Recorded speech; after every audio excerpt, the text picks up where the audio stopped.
പുതിയ സർക്കാരിന് മധുവിധു കാലം കഴിയാൻ അനുവദിക്കില്ല CPM.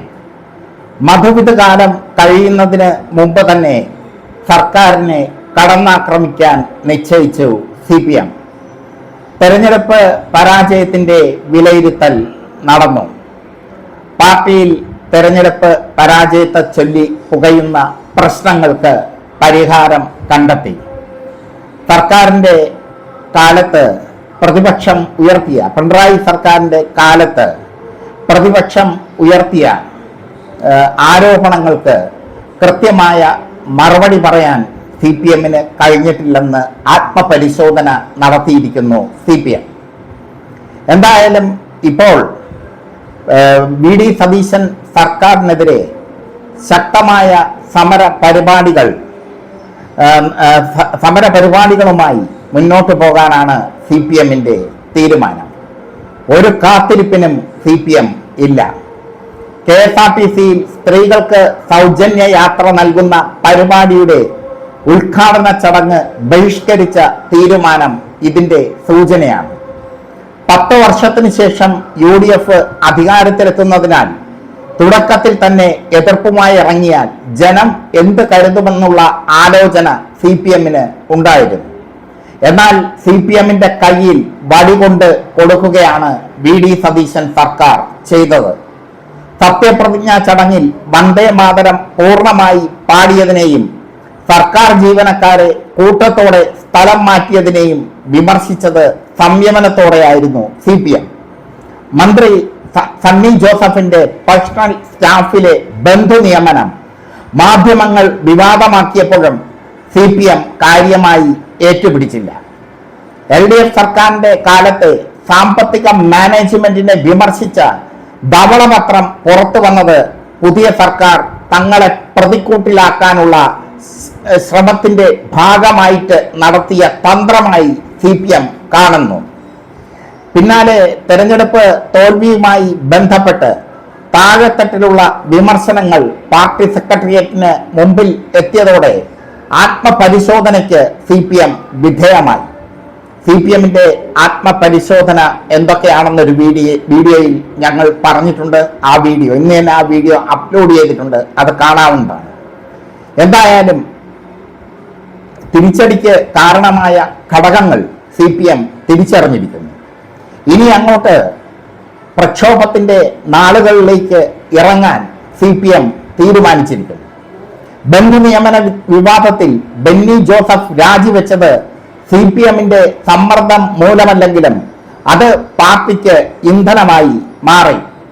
ശബരിമല സ്വർണ്ണക്കൊള്ള കേസിൽ പ്രതിക്ക് വേണ്ടി ഹാജരായ അഭിഭാഷകനെ ഗവൺമെന്റ് പ്ലീഡറായി നിയമിച്ചതിന് പിന്നാലെ രാജിവെപ്പിക്കാൻ സർക്കാർ നിർബന്ധിതരായത് CPM-ന്റെ ഊർജം കൂട്ടിയിരിക്കുന്നു. രണ്ടാം പിണറായി സർക്കാരിന്റെ കാലത്ത് അന്നത്തെ പ്രതിപക്ഷം ഏറ്റവും വിമർശിച്ച ആരോഗ്യ ഉന്നത വിദ്യാഭ്യാസ വകുപ്പുകളെയാണ് CPM തുടക്കത്തിൽ നോട്ടമിട്ടിരിക്കുന്നത്. MG സർവകലാശാലയിലെ താൽക്കാലിക VC നിയമനം, സെനറ്റ് നാമനിർദ്ദേശം എന്നിവ ചൂണ്ടിക്കാട്ടിയുള്ള വിമർശനങ്ങൾ തുടരും. CPM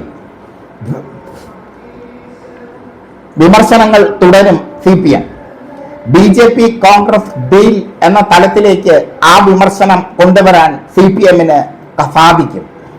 RSS പരിപാടിയിൽ 3 VC-മാർ പങ്കെടുത്ത വിഷയം പിണറായി വിജയൻ ഉന്നയിച്ചതിന് പിന്നാലെ ഈ VC-മാരെ സതീശന് തള്ളിപ്പറയേണ്ടി വന്നു.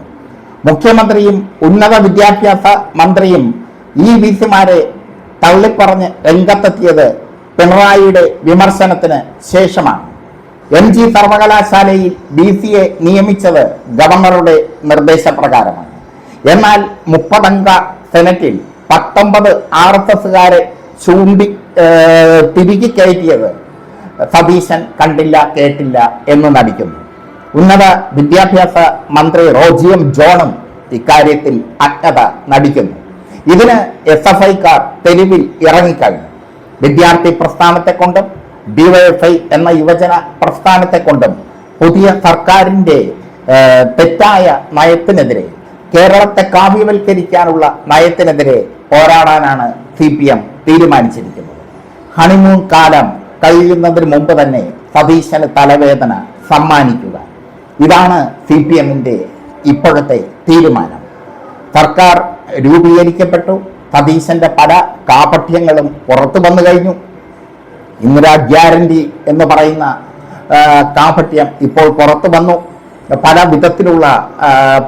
വിധത്തിലുള്ള നടപടിക്രമങ്ങളുമായി സതീശൻ മുന്നോട്ട് പോകുന്നു. കഴിഞ്ഞ സർക്കാരിന്റെ കാലത്ത് വീട്ടമ്മമാർക്ക് 1000 രൂപ സ്റ്റൈഫൻഡ് കൊടുക്കാൻ, തൊഴിൽരഹിതരായ വീട്ടമ്മമാർക്ക് 1000 രൂപ സ്റ്റൈഫൻഡ് കൊടുക്കാൻ സർക്കാർ തീരുമാനിച്ചിരുന്നു. അത് സതീശൻ നിർത്തലാക്കിയിരിക്കുകയാണ്. സൗജന്യ ബസ് യാത്രയുടെ മറവിൽ, ഓർഡിനറി ബസ്സിൽ സൗജന്യ ബസ് യാത്ര സംഘടിപ്പിച്ചതിൻ്റെ മറവിൽ, നടപ്പിലാക്കിയതിൻ്റെ മറവിൽ കഴിഞ്ഞ LDF സർക്കാർ കൊണ്ടുവന്ന വികസന പ്രവർത്തനങ്ങൾ തടയിടുകയാണ് സതീശൻ സർക്കാർ. ഇതിനെതിരെ തെരുവിലിറങ്ങാൻ CPM തീരുമാനിച്ചിരിക്കുന്നു. പാർട്ടി തീപ്പന്തമായി മാറും വരും നാളുകളിൽ.